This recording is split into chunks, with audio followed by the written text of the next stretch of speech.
Halo semuanya, kembali lagi di Sonet Podcast. Perkenalkan, nama aku Nisa atau bisa dipanggil Ica nih. Dan hari ini aku perdana bawain Sonet Podcast di episode keempat. Di episode keempat ini aku spesial banget kedatangan tamu, yaitu dia merupakan Direktur PUKU Banten dan Wakil Ketua Bidang UMKM Koperasi dan Pemanfaatan CSR. Kita sambut Ibu Laura Irawati. Yeay. Assalamualaikum warahmatullahi wabarakatuh. Waalaikumsalam warahmatullahi wabarakatuh. Apa kabar Bu Laura? Baik, selamat sore cantik. Selamat sore juga. Iya. Tapi tadi boleh gak sih saya protes? Jangan Kenapa manggil tuh? Bu, kan kita hari ini seumur. Jadi manggilnya teteh gitu atau mbak gitu. Oke. Emang umurnya berapa Bu? 25 jalan. Hari ini Ya, kita siap. bakal ngobrolin apa ya? Apa aja? Karena hari ini yang lagi tren adalah masalah PPKM ya. Iya, benar PPKM yang banget berdampak ke pelaku usaha terutama UMKM. Tapi kalau ikut aja sih yang menarik apa menurut Mbak Ica gitu kan? Oke, boleh diceritain dulu nggak sih sebenarnya Ya. Bu Laura itu siapa dan pekerjaannya apa saat ini? Oke. Gampang banget kalau mau tahu tentang Laura, tinggal searching gitu ya. Karena Bu Laura ini aktif di sosial media. Sosial media kan? juga gitu kan. Kebetulan kalau kita sebagai pelaku usaha dan juga penggiat sosial tuh kita memang harus exposing program sehingga ada trust atau kepercayaan dari pihak mitra yang kita ajak kerjasama. Nah itu memang harus dibutuhkan exposing di media. Jadi narsis bertanggung jawab lah istilahnya ya. Gitu. Jadi kalau mau tentang Laura tinggal searching aja di Facebook ada, TikTok juga ada. Nah, jadi kalau tanya umur makanya umur kita kayaknya hampir sama. Ica berapa? Berapa? Aku 20. 20, aku 25 kan kayak sepantaran gitu ya. Oke. Nah itu jadi kalau saya adalah kebetulan penggiat sosial sudah sekitar 14 tahun ya. 14 tahun memang berkecimpung di dunia organisasi, kemudian pembinaan UMKM, dan saya juga pelaku UMKM-nya juga. Punya sepatu Laura loh. Aku nggak bawa langsung untuk Ica satu ya. Oke, lupa boleh, saya Bu. nanti deh. Karena lagi saya tutup dulu lagi di tergudang karena memang Covid saat ini berdampak sekali untuk tadi kebutuhan-kebutuhan yang sekunder tersier seperti sepatu kan tersier Iya. ya. Sekarang lebih naiknya yang kuliner. Jadi saya tutup dulu deh karena kebanyakan pada minta gratis. Loh, Karena kan kenapa, Bu? iya, jadi Bu Laura itu sih udah sih kan lagi pakai PKM berarti gratis aja gitu. Enggak lagi satu gudang gitu kan. Udah mulai saya jualan. Nah, tadi kebetulan saya pengusaha juga, punya usaha, dan tadi tergabung di HIPI, Himpunan Pengusaha Pribumi Indonesia. Kemudian saya gabung juga di IWAPI, Ikatan Ikatan Wanita Pengusaha Indonesia Banten. Kemudian juga di Kadin Banten. Nah itu terus mungkin Ica bertanya kenapa sih ikutan banyak komunitas gitu ya? Iya. Karena dengan itu kita membangun jaringan, kemudian saat kita usaha, jadi mudah banget karena banyak mitra yang bisa mendukung dan membantu kita dalam menjalankan usaha. Jadi peran organisasi itu menurut Bu Laura sangat penting banget ya, Sangat Bu? penting. Karena untuk bisnis kita sendiri bisa untuk menambah jaringan, akhirnya bisa menambah customer itu sendiri gitu Menambah kan. customer, Iya, betul. menambah jaringan juga Menambah gitu. customer, calon pembeli. And then kalau kita ada masalah di lapangan nih, kayak misalnya saya ada masalah nih 2 minggu ini gitu ya. Kemudian ternyata saya punya banyak sahabat yang mendukung, misalnya dari Kadin, gitu, dari HIPI. Jadi sinergi itu ternyata penting untuk semua lini gitu loh, saya panggilnya kita kan Oke, seumur. boleh. Ya, terus gimana Mbak Ica? Terus juga Bu Laura itu merupakan direktur dari PUKU Banten kan. Boleh diceritain gak sih PUKU Banten itu apa dan kayak gimana sih gitu? Oke. Boleh minum dikit nggak sih? Boleh, Bu. Sebentar. Boleh minum Oke, ya, boleh. karena ini ada kopi. Kopinya kopi apa ya namanya? Oke. Tentang PUKU ini sebenarnya PUKU ini adalah sesuatu yang menurut saya sangat istimewa karena se-Indonesia baru PUKU yang melaksanakan program ini. Artinya program Pentahelix. Nanti mungkin kita akan cerita apa Pentahelix itu apa sih, Bu? Pentahelix dulu apa PUKU dulu? Boleh. PUKU dulu ya. PUKU dulu. PUKU dulu. Pentahelix Jadi itu apa? PUKU itu awalnya didirikan oleh dulu ada wali kota Cilegon namanya Pak TB Iman Aryadi. Kemudian beliau itu sangat akrab dengan Dr. Fauzi Sanusi, Pak Dokter. Jadi beliau berdua itu menikahkan triple helix dulu namanya, akademisi, pemerintah, dan industri. Jadi industri waktu itu dari PKBLKS yang memang punya dana CSR cukup besar untuk digunakan permodalan bagi UMKM. Nah waktu itu kebetulan apa nih lembaganya? Udah dibentuk aja, namanya tadi banyak tuh kan. Selain mencari nama banyak juga kader siapa nih yang akan memimpin gitu lah. Nah dipilih dari tiga lini itu ada kandidat dari akademisi, kandidat dari bisnis, ada kandidat dari pemerintah. Nah saya nggak tahu waktu itu mengapa akhirnya terpilihlah Laura gitu ya. Kemudian dari tahun 2015 sampai sekarang. Nah, PIKU ini adalah membangun jaringan tadi yang saya bilang, kolaborasi pentahelik ya. Kalau tadi Mbak Ica nanya apa sih pentahelik gitu ya. Nah, itu bagian daripada bagaimana kami membuat sebuah ikatan jaringan pembinaan yang ada di masing-masing sektor. Oh iya. Gitu. Terus selama di PIKU Banten tuh kan Ibu juga udah cukup lama gitu kan di PIKU Banten. Apa sih Bu hal tersulit atau tantangan untuk di Banten sendiri? Karena sebenarnya UMKM itu kan sebenarnya PIKU Banten tuh khusus kayak untuk UMKM gitu kan di Cilegon ataupun di Serang, di Banten lah generalnya. Gimana sih Bu tantangan terbesarnya, dan sebenarnya UMKM di kondisi UMKM di Banten tuh udah berkembang seperti apa, dan sebenarnya udah mulai concern gak sih untuk bikin CV ataupun kayak PT yang ideal tuh seperti bagaimana gitu? Iya, siap. Saya jawabnya yang mana dulu Mbak Ica? Gini, kita kan mungkin seumur ya, cuma kalau nanya ke orang yang lebih tua, ada jadi satu-satu, suka lupa saya. Nah itu baru bicara umur ya, memang banyak. Oke, jadi tahu deh umur saya satu-satu atuh sayang. Oke, aku kan tadi nanya bagaimana tantangan yang dihadapin Bu Laura dengan pengalaman PIKU ya. Oke. Tantangannya terutama di COVID saat ini, di mana banyak sekali program berguguran karena tidak boleh ada temu muka. Iya benar. Akhirnya semuanya webinar. Bagus karena kan kita juga nggak perlu mengkat biaya, terus kita juga nggak perlu ketemu orang gitu. Tapi masalahnya, kenapa? UKM banyak yang belum melek teknologi. Iya, artinya terus mereka masih sayang pakai kuota untuk ikut Zoom gitu. Karena kan isunya emang cuman cukup besar ya Bu. Kan isunya nanti kuotanya saya habis gitu, banyak lah gitu.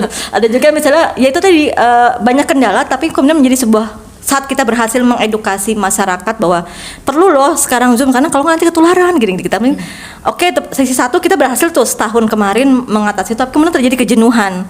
Ya webinar mah nggak bisa nanya, kadang jaringannya hilang segala macam. Nah itu menjadi sebuah kendala kami. Nah akhirnya kami saat ini terutama bersama HIPI ya, kita in concern bagaimana kita membantu hilirnya dulu deh gitu loh. Karena kalau dulu biarlah menjadi tugas pemerintah, pembinaan, kemudian pembinaan UMKM itu, kemudian bagaimana produk itu menjadi lebih bagus, itu biarlah tugas dari pemerintah karena anggarannya juga banyak gitu ya. Nah kita bermain di hilir, bagaimana kami nanti mencoba untuk mengkomersialisasikan produk mereka menjadi lebih banyak dikenal oleh masyarakat sehingga yang beli pun banyak. Jadi itu kendalanya saat ini dengan PPKM, dengan COVID saat ini kita sulit untuk melakukan edukasi secara face to face karena sebenarnya lebih enak melakukan edukasi face to face. Kalau curhat kan Mama Dedeh gitu kan lebih enak kalau langsung gitu. Nah, seperti itu saya. Iya. Terus gimana sih Bu perkembangan UMKM khususnya di Banten ini? Udah berkembang apa dan sebanyak apa? Terus juga udah pada maju-maju atau masih terkendala entah itu edukasi atau apa gitu? Siap. Karena kami saat ini konsennya pada komersialisasi produk ya, di hilirnya bagaimana kami membantu pemasaran sehingga lebih bagus lagi. Jadi saat ini total kalau kita bicara UMKM, kita bicara data. Total se-Indonesia itu ada 64 juta UMKM ya? Se-Indonesia, banyak banget. Nah, target pemerintah 30 jutanya itu harus melek digital di tahun 2024. Ini program Pak Jokowi gitu ya. Nah, akhirnya di daerah pun didorong untuk bisa melek digital tadi. Kita bermainnya akhirnya di hilir dulu, karena untuk di hulu bagaimana untuk produknya lebih bagus macam itu sepertinya sudah cukup bagus.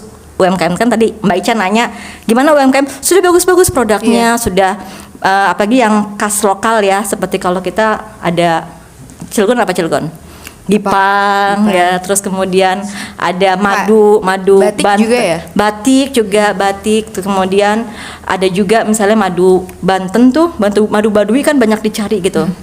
Untuk salah satunya untuk mengatasi COVID katanya.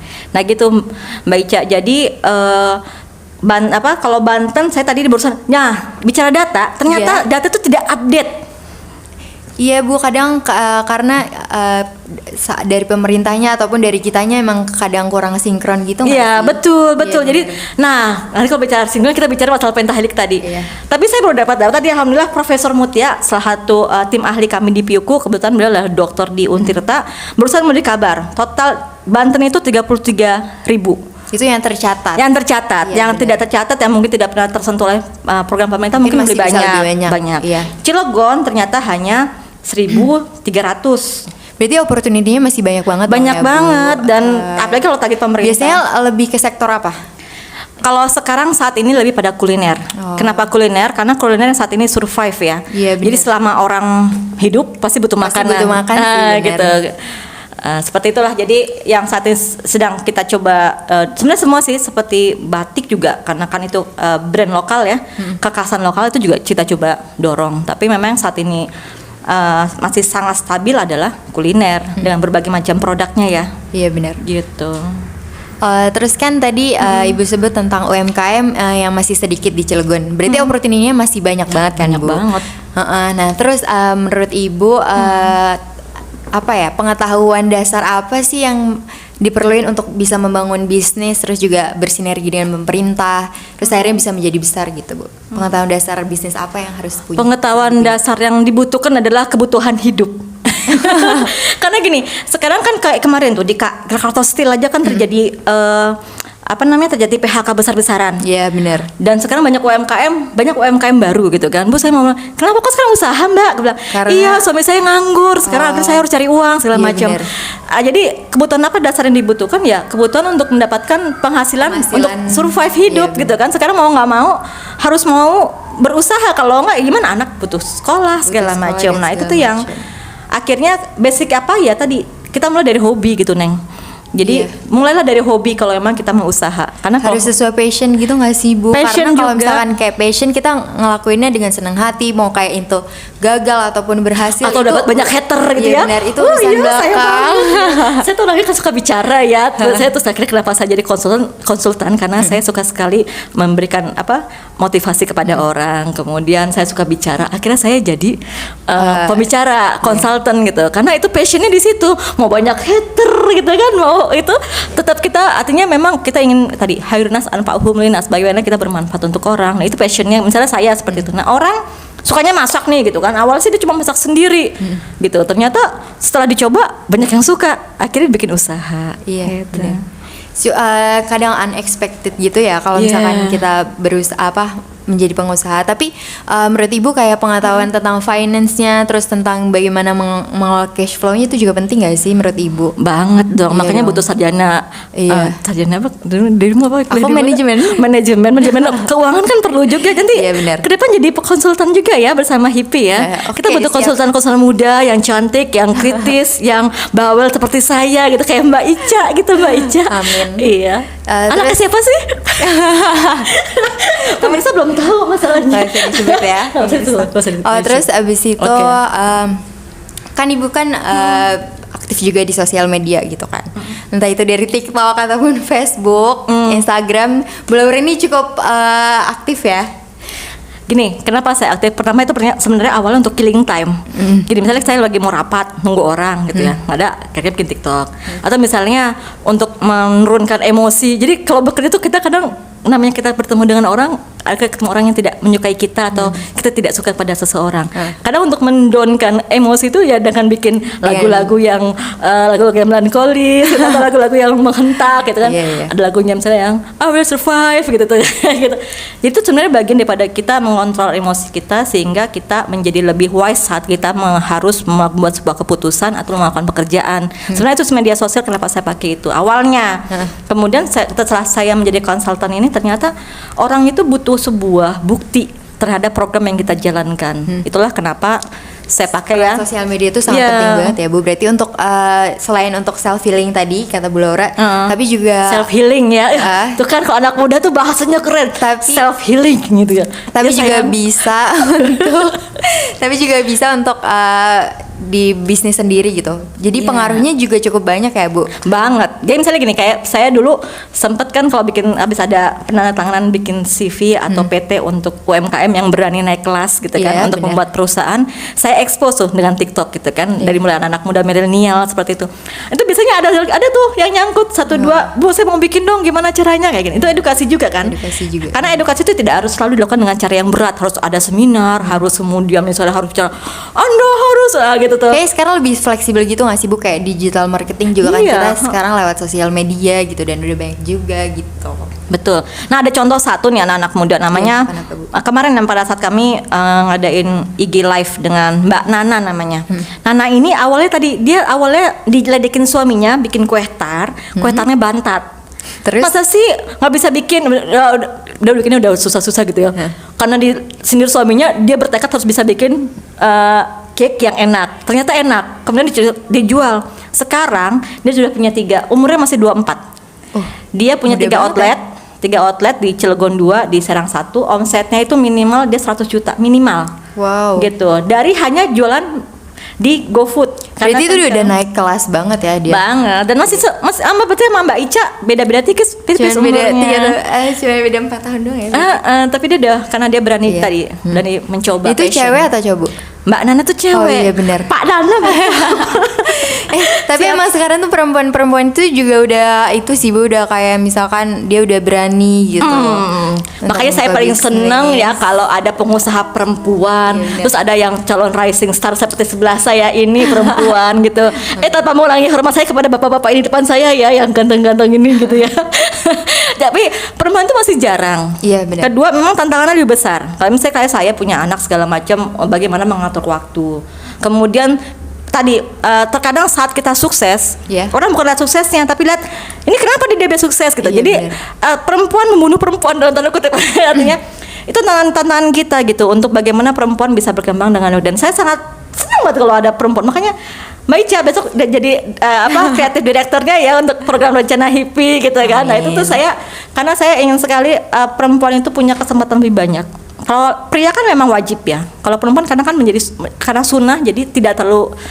Tapi sebenarnya perempuan tuh multitasking kita Bu. Dia bisa berbisnis dari rumah, terus abis juga bisa ngurus anak. Oh iya Neng. Bisa bisa S2. Jadi sebenarnya bisa aja sih, tapi masih dikit gitu perempuan Masih yang dikit. bisa. Cuman karena kayak kurang keberanian, terus juga Kesempatan kurang ya. edukasi, kesempatan, terus juga kurang dukungan dari orang tua gitu juga sih. Suka Iya. ini nggak sih Bu? Iya, kadang gini, misalnya kita mau ngajak teman bisnis gitu kan, aduh tanya suamiku dulu ya Iya, gitu bener. kan, terus kata suami, lu sih ngapain ngurus saya gitu, akhirnya Iya, iya. Mbak maaf ya aku nggak jadi gitu kan, padahal Karena secara suamiku yang nggak mengizinkan. iya gitu kan, hal seperti itu sering banget gitu loh, sering banget terjadi. Jadi ya itu tadi saya sih paling senang kenapa jadi saya juga lebih banyak jadi penggiat perempuan ya, lebih banyak di penggiat perempuan karena tadi masih sedikit sekali perempuan yang berani gitu loh untuk membuat sebuah keputusan untuk lebih maju dibanding yang sudah ada sekarang. Tapi perempuan kan juga kayak suka pemalu Bu, terkadang kayak misalnya termasuk Aku pemalu loh. sih. Aku Termasuk pemalu ya. Aku juga Mbak Ica pemalu. Terus gak pemalunya seperti apa ya? Iya, aku kayak kurang bisa, belum terlalu fasih untuk kayak berkomunikasi yang baik itu seperti apa gitu. Oke. Kadang itu juga sih Bu, kendala perempuan kayak masih kurang berani, terus kurang komunikasi yang baik. Nah, gimana kan Bu Laura dengan komunikasi yang baik dan Bu Laura juga aktif banget kan di organisasi. Gimana sih Bu membangun komunikasi yang baik gitu? Terjun. Iya benar sih Bu. Itu aja.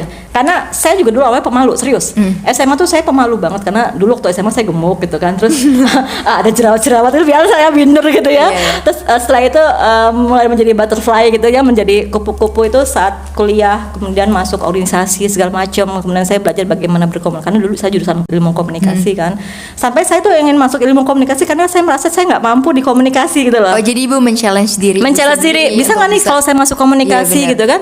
Ya alhamdulillah ter-challenge, kemudian inilah saya sekarang gitu lah. Jadi artinya memang kalau mau berani caranya gimana ya terjun gitu. Terjun langsung ya Bu. Seperti Mbak Ica kan lagi diterjunin sama bapaknya untuk bisa jadi komunikator yang baik. Iya. Gitu. Terus juga tips untuk kayak misalkan yang mau bikin usaha, khususnya untuk perempuan ya Bu, yang kayak masih Perempuan. nggak berani nih, aduh aku kayak masih banyak yang perlu dipikirin. Kadang kita tuh overthinking gitu sih Bu. Betul banget. Perempuan, Iya, kita bener. bicara perempuan sekarang Iya, ya. bener. Perempuan tuh overthinking banget, serius. Iya. Apa-apa tuh dipikirin, apa-apa tuh baper gitu ya. Iya. Kayak Jadi- saya juga jawab. Jadi ada nih produser Sanet News ya, ada tuh di bawah tuh ya. Kalau saya tuh sukanya baper ya, dia paling sering ngeledekin yang giginya ompong gitu loh. Itu sering banget karena kita sering, bukan kita nggak bertengkar, cuma kita sering berdebat. Tapi kadang-kadang perempuan overthinking sehingga menjadi emosional, terlihat emosional, padahal sebenarnya bukan emosional gitu loh. Itu emang tantangan kita, Mbak. Iya benar. Meskipun kita lebih unggul karena kita terbiasa multitasking ya. Misalnya saya habis ngisi acara gitu semangat tidak tiba-tiba telur habis gitu. Itu kan nggak penting banget tuh sih, nggak ada sesuatu. Tapi kan memang itu tugas kita. Akhirnya kita belajar untuk bagaimana kita membelah konsentrasi di saat yang bersamaan gitu. Akhirnya kita menjadi ahli juga di multitasking itu sebagai perempuan. Tadi kan kita udah bicara tentang bisnis, terus kayak perempuan itu sendiri. Menurut Ibu pendidikan perempuan itu penting gak sih? Kayak apalagi dalam nantinya kalau misalkan bangun bisnis, pendidikan Iya, itu penting iya. gak sih Ibu? Pendidikan formal. Nah, ini sebuah perdebatan saya dengan Profesor Mutia. Jadi kebetulan di PIUKU itu, kita bicara PIUKU ya. PIUKU itu kebetulan isinya 6 orang. Sekarang karena kita non APBD, kita hanya 6 orang, yang satu Profesor Mutia, tim ahlinya ada Bu Nurul Panengah, dia punya Herbalife dan juga dia seorang coach nasional. Di operasionalnya ada Mbak Murni dengan Mbak Nunung. Nah, saya sering berdebat dengan Profesor Mutia. Beliau tuh mungkin sudah ratusan kali minta saya ikutan S2. Tapi saya termasuk orang yang tidak terlalu setuju dengan program dengan pendidikan formal. Artinya saya lebih suka mencari pelatihan, bahkan sampai ke Amerika waktu itu kan, pendidikan gitu loh. Saya lebih suka ya pendidikan informal yang Yang pendidikan kita singkat. enjoy, tapi skill kita juga meningkat dengan signifikan. Iya, jadi sini sesuai dengan, kalau kuliah Sesuai kan dengan porsi. kadang-kadang ada yang kita perlukan, ada yang tidak gitu kan. Nah itu kalau misalnya, sorry ya Profesor Mutia, kadang wasting time gitu loh. Iya. Kita mempelajari berapa SKS selama misalnya untuk S2 misalnya kan 2 tahun gitu ya. Tapi tidak semua kita pakai kok di kehidupan gitu, dalam usaha. Jadi kita beli short course aja yang kira-kira memang bermanfaat untuk kita dan orang-orang yang kita tuju gitu loh. Yang diperlukan ya Yang Bu. diperlukan. Nah, jadi saya lebih banyak, sertifikasi banyak banget.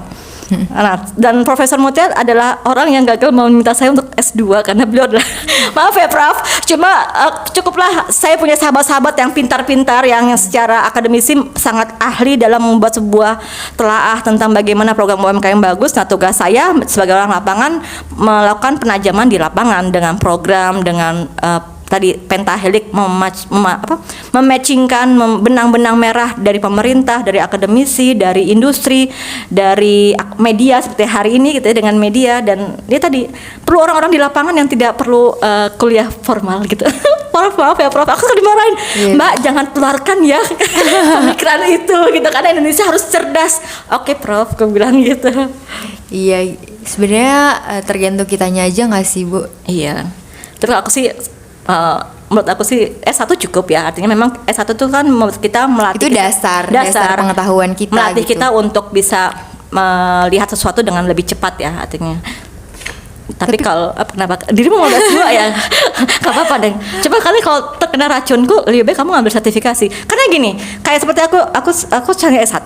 Cuma aku saat mengisi sebuah acara, aku harus punya sertifikasi A, B, C, D. Yang itu tidak didapat di S2. Pendidikan formal. Dan ya tadi saya bilang, saya akhirnya lebih memilih untuk mengambil sertifikasi yang pendidikan singkat, tapi memang dibutuhkan untuk profesi saya gitu loh. Karena Tapi kan kalau misalkan kayak bisnis UMKM sendiri gitu, masa suka ada yang ngomong gak sih Bu, kayak misalkan udah capek-capek S2 tapi kayak cuman jadi pembisnis doang, atau enggak kayak cuman startnya UMKM gitu. Suka banyak gak sih Bu? Ada beberapa. Iya, Karena ada ada juga UMKM binaan kami, Mbak Lisa namanya, dia S2. Iya. S2 tapi dia bagus, artinya ya memang ilmunya dipakai gitu. Tapi ya tetap naik turun juga ya dalam kondisi Covid seperti sekarang. Intinya harus lebih banyak action, tapi dengan pengetahuan juga gak sih Bu? Pengetahuan, tapi menurut saya itu tidak perlu. Aku Tapi tidak mau. maksudnya pengetahuannya general. Jadi kayak ya spesifik mana sih yang kita pelajarin, kayak misalkan kalau misalkan di UMKM ya udah kita belajarnya tentang yang UMKM. Gitu. Karena ada juga S2 tapi baperan juga banyak gitu loh. Artinya gini, kalau menurut saya kita bicara perempuan ya, karena perempuan itu kan tanggung jawabnya banyak. Tadi kita Iya, punya kita tuh multitasking dan kita harus multitasking. kita tidak boleh egois dengan diri kita yang ingin memakan waktu kita untuk pribadi. Misalnya kuliah kan juga memakan waktu ya, sedangkan kita punya keluarga gitu dan kita punya usaha juga. Udah deh, kita nggak boleh egois dengan diri kita, cukup deh yang short course aja, pendidikan singkat, kemudian kita ada sertifikasi yang mendukung pekerjaan kita. Karena sekarang seperti saya S1, Bu, ada sertifikasi ini nggak gitu. Nah, ada yang dibutuhin itu sertifikasi gitu. karena kan sesuai dengan misalnya aku mengisi tentang pemasaran digital. Nah, aku punya sertifikasinya gitu kan. Nah, itu bisa menjadi pembicara gitu loh. Kalau nggak punya berarti nggak bisa, karena itu ada dalam penunjukan menjadi seorang pembicara tuh tidak, kalau apa di pemerintahan ya, dia tidak bisa sekonyong hanya karena kenal, tapi juga harus dibutuhkan sertifikasi. Iya, betul. Dan itu bukan S2, S3. Maaf ya Prof, aku udah dibilang. Tapi itu tergantung preferensi masing-masing orang sih Bu. Yeah. Kan mereka juga punya pemikiran masing-masing gitu. Atau better yang kita ngambil short course, atau misalkan emang harus mengambil pendidikan yang setinggi-tingginya gitu. Iya, kuliah itu penting untuk yang di ASN atau misalnya di BUMN untuk kenaikan level. Kenaikan tingkat. Perlu banget. Tapi kalau untuk pengusaha-pengusaha seperti saya gitu yang biasa di lapangan sih, itu sih hampura, kayaknya wasting time gitu. Ya itu menurut Bu Laura ya. Kan sebenarnya kan kita bisa bebas berpendapat. Iya ya, kan, Mbak Ica kan mungkin pengen kuliah lagi, Iya. apa juga gitu kan. Tapi kalau saya kan tadi kan nanya tentang saya. Jadi kalau saya lebih suka just do it gitu. Itu aja. Gak kerasa ya Bu, kita udah hampir 30 menit. Ya Allah, cuma sebentar aja. Kan sampai besok. Iya, gak kerasa ya Bu. Sama aku tuh mau nanya sih, Siap, terakhir sayang. ya Bu, aku mau tahu 3 kata yang menggambarkan seorang Ibu Laura Irawati. 3 kata. Apa? 3 kata apa 1 kalimat boleh? Enggak lah, 3 kata kayak misalkan stylish atau apa gitu. Stylish, simple, atau terserah Ibu sih. 3 ya? Ya. Ini dadakan loh, aku belum nyiapin loh. Ya kan ini kita spesial. Spesial ya? Oh, itu masih dari Pak Arif, dia yang nyuruh. Oke, siap. 3. Apa? Berani, Ya. tahan banting. Kan sama Bu, berani tahan bantingnya nggak sih? No. Kalau berani, tapi belum tentu tahan banting. Iya, Tahan banting tuh kita mau diapain aja tetap jalan gitu loh. Yang 3, baperan. Saya harus jujur dong. Saya tuh orangnya saya harus belajar. Gak usah ketawa ya Pak. Saya jujur. Jadi salah satu kelemahan Laura itu masih baperan. Jadi harus belajar kepada para seniornya bagaimana saya harus mengontrol emosi pada saat misalnya saya lagi bermasalah dengan A misalnya. Nah, kadang-kadang agak terpengaruh dalam saya mengambil kebijakan gitu. Itu tuh yang tidak boleh seorang leader seperti itu. Saya jujur. Tapi kan kita terus berproses. Bu. Berproses, Iya, makanya seperti nggak apa-apa. saya kemudian dikenalkan seorang anak muda perempuan gitu ya, yang kritis, yang bawel kayak saya tuh seneng banget gitu kan. Jadi saya punya katalisasi. Oh nih nanti Mbak Ica, kita gini diskusi. Dan itu menjadi bagian juga pengembangan saya sebagai seorang konsultan dan juga penggiat perempuan gitu. Saya boleh nanya nggak 1? Apa? Sebutkan 3 hal tentang Mbak Ica. Gantian boleh dong sebagai penutup. Ya Mas, boleh ya Mas? Kok jadi aku sih?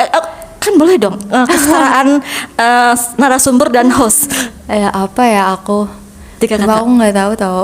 3 kata aja. Bener, aku nggak tahu. 3 kata saja yang bisa menunjukkan seorang Mbak Ica gitu kan. Apa ya? Cantik dong. Cantik, stylish, pintar. Wow, keren. Oke, segitu aja untuk hari ini. Semoga apa yang kita sampaikan bisa bermanfaat untuk khususnya para pendengar di Sanet Podcast. Dan sampai jumpa di kesempatan berikutnya. Dadah. Assalamualaikum Makasih, Bu. warahmatullahi wabarakatuh. Sama-sama sayang.